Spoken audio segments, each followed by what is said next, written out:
Welcome to my channel yummy bites. आजकेर recipe Navratna. निरामिष भावे आमी नवरत्ना तैरी करेছি। आमादेर रेसिपिटा तोमरा देखते थाको। खूब इजी भावे बानानो घरोया किछु टिप्सও আছে এর মধ্যে।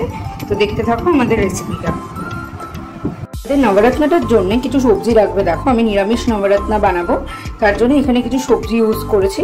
तो फार्स्ट आमी एखाने किछु बड़ बड़ करे टमेटो, आलू, बिन्स, गाजर, ক্যাপসিকাম আর ফুলকপি নিয়েছি। আর নিয়েছি আমি এখানে কাজু কিশমিশ, একটু কড়াইশুঁটি, আর এখানে দেখো আমি যে পনিরটা কেটেছি এটা কিন্তু এরকম ট্রায়াঙ্গেল শেপে, যাতে দেখতে অনেক বেশি সুন্দর লাগে। তো এই সবজিগুলো দিয়েই কিন্তু আমাদের নবরত্নটা হবে। আর যেহেতু এটা নিরামিষ তাই জন্য আমি এখানে কোনো পেঁয়াজ রসুনের ব্যবহার করব না। সবজিগুলো আছে কাজু কিশমিশ নিয়ে কিন্তু আমাদের 9টা আইটেম। কেন জানো, নবরত্ন কথাটার মানেই কিন্তু 9টা জিনিস দিয়ে তোমাদের পদটা তৈরি করতে হবে। এবার সেটা আমিষ কিংবা নিরামিষ হতে পারে। তো আমার 9টা জিনিস এখানে হয়ে গেছে। আমাদের নবরত্নের গ্রেভিটার জন্য আমাদের একটা যে পেস্ট তৈরি করতে হবে, তার জন্য দেখো আমি এখানে অল্প একটু পোস্ত দানা দিলাম, কয়েকটা কাজু দেব, আর অল্প চালমগজ। তারপরে একটু জলে ভিজিয়ে রাখবো। এই জিনিসটাকে একটু জলে আমরা ভিজিয়ে রেখে দিই, তারপর আমরা দেখি আর বাকি কি লাগছে। এবার আমার ভেজানো যে কাজু চালমগজের পোস্তটা ছিল ওটা আমি একটু মিক্সারে দিয়ে বেটে নিই।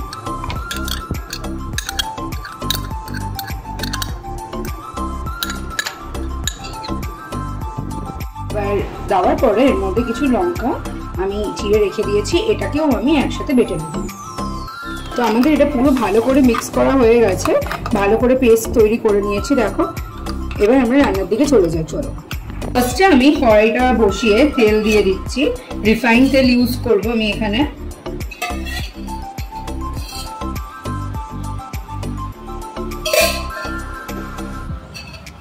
তেলটা দেওয়ার পরে তারপর আমি অল্প একটু ঘি দিয়ে দেব।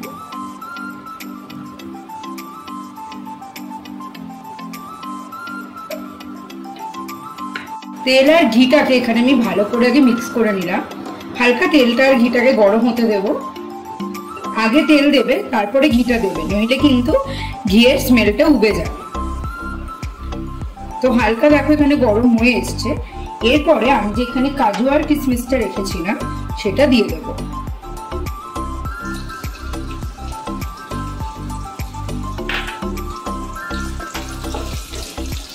তেল আর ঘিতে আমি কাজু আর কিশমিশটাকে ভালো করে একটুখানি সটে করব। হালকা ভাজা হয়ে গেছে, এবার আমি জিনিসটাকে তুলে নেব সাইডে। এবার কাজু আর কিশমিশটা সাইড করার পরে ওই তেলেই আমরা পনিরগুলোকে ভেজে নেব। দিচ্ছি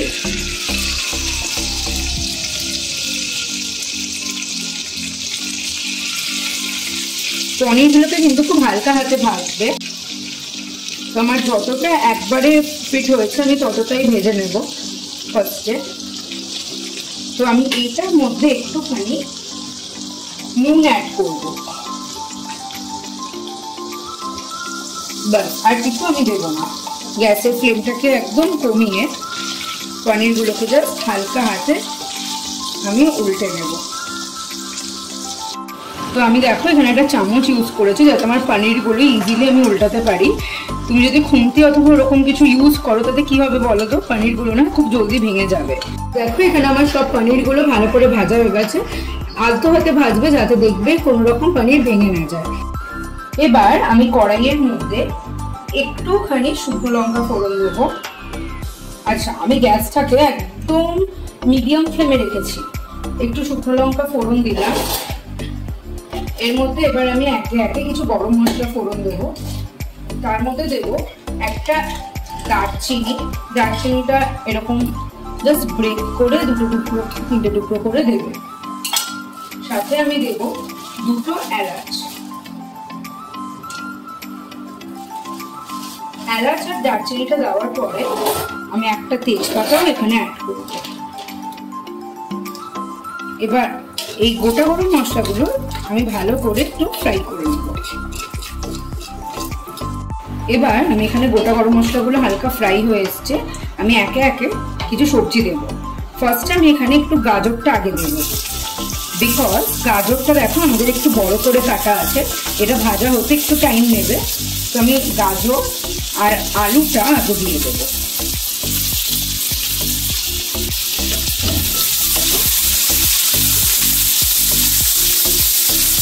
যাতে জলদি ফ্রাই হয়ে যায় আমি এর মধ্যে একটুখানি নুন অ্যাড করবো।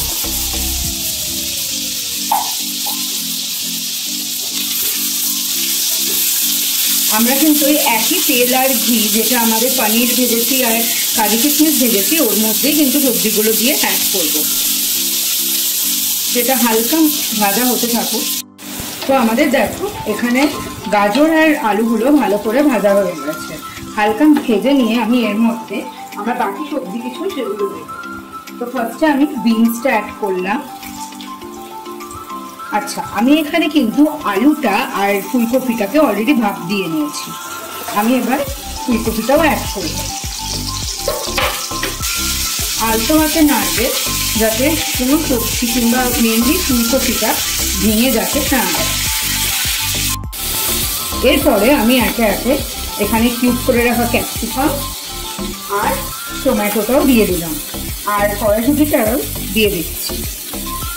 তো আমার সব সবজিগুলো যেহেতু দেওয়া হয়ে গেছে আমি আর একটুখানি নুন অ্যাড করবো।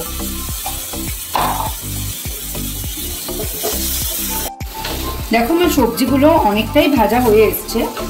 এরপরে আমি এর মধ্যে আমাদের যে কাজু কিশমিশটা ছিল সেটাকে অ্যাড করে দিলাম। নিয়ে গ্যাসের ফ্লেমটাকে আমি একদম কম করে দেব। তারপরে আমাদের যে পেস্টটা আছে সেটা কিন্তু পুরোটা এখানে অ্যাড করে দেব। আমি ওই পেস্টটাকে সব সবজির সাথে ভালো করে মিক্স করছি। তখন কিন্তু আমাদের আঁচটা একদমই লো ফ্লেমে থাকবে, নইলে কিন্তু আমাদের গ্রেভিটা একদম পুড়ে যাবে। তো আমি দেখো এখানে ভালো করে মিক্স করছি সব সবজির সাথে।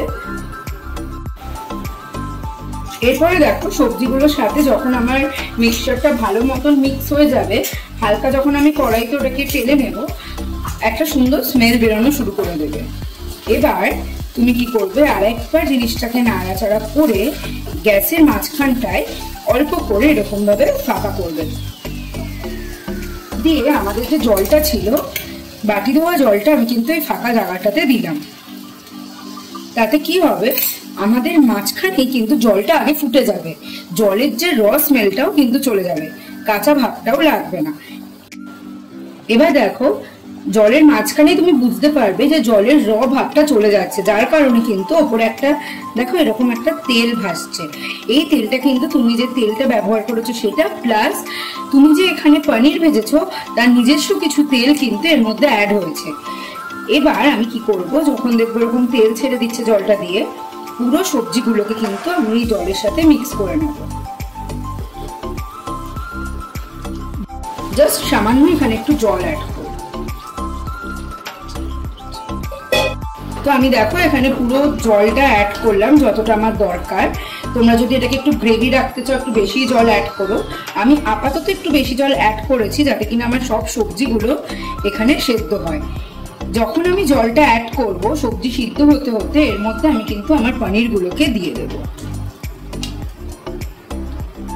দিয়ে হালকা মতো মিক্স করে নেব সব সবজির সাথে। আলতো হাতে মিক্স করবে যাতে আমাদের পনিরের টুকরোগুলো ভেঙে না যায়। জল আর আমার যা যা পনির দেওয়ার এখানে এক্সটার্নাল জিনিসগুলো দিয়ে আমি কিন্তু এর মধ্যে একটুখানি চিনি অ্যাড করবো। চিনিটাকে কিন্তু একটু বেশি করেই দিতে হবে। চিনিটা অ্যাড করলাম, করে আমি গ্যাসের ফ্লেমটাকে এবার একটুখানি হাই করব। এবার আমি জিনিসটাকে প্রায় 5 মিনিট কি 7 মিনিটের মতন রেস্ট করতে দেবো। চলো এটা একটু ফুটে নিই, তারপরে আবার আমরা ফিরে আসছি। আমি এখানে 1 চামচ মতন ফ্রেশ ক্রিম অ্যাড করেছি, দেখলে ওটাকে আমি একটুখানি মিক্স করে নিচ্ছি। এর সাথে আমি এর মধ্যে একটুখানি গরম মশলা অ্যাড করব, গরম মশলা গুঁড়ো। জাস্ট 2 পিঞ্চ মতন এখানে গরম মশলা গুঁড়ো অ্যাড করলাম। সাথে আমি একটুখানি ঝালের জন্য গোলমরিচ অ্যাড করব, অল্প অল্প গোলমরিচ অ্যাড করলাম। আর সবার লাস্টে যেহেতু আমাদের রান্নাটা এখন কমপ্লিট প্রায়, এবার আমি এর মধ্যে একটুখানি ঘি অ্যাড করব। ঘি অ্যাড করলাম। এবার আমি গ্যাসটাকে একদম হাই ফ্লেমে রেখে আর 1 মিনিট মতন ফুটতে দেবো, দেন সার্ভ করবো। তাহলেই আমাদের রান্না রেডি। আমাদের কিন্তু রেডি। এবার চলো আমরা এটাকে সার্ভ করে নিই। আমাদের নিরামিষ নবরত্ন একদমই রেডি। ঘরোয়াভাবে আমি নবরত্ন করে দেখালাম, ভীষণ টেস্টি হয়। আর তোমরা এটা অবশ্যই ট্রাই করো, জানিও কেমন লাগছে, তোমাদের ওপিনিয়ন আমাকে কমেন্টসে জানিও। চ্যানেলটাকে সাবস্ক্রাইব করো, রেসিপিগুলোকে লাইক করে দিও, আর অবশ্যই করে বেল আইকনটা ক্লিক করে দিও। Thank you.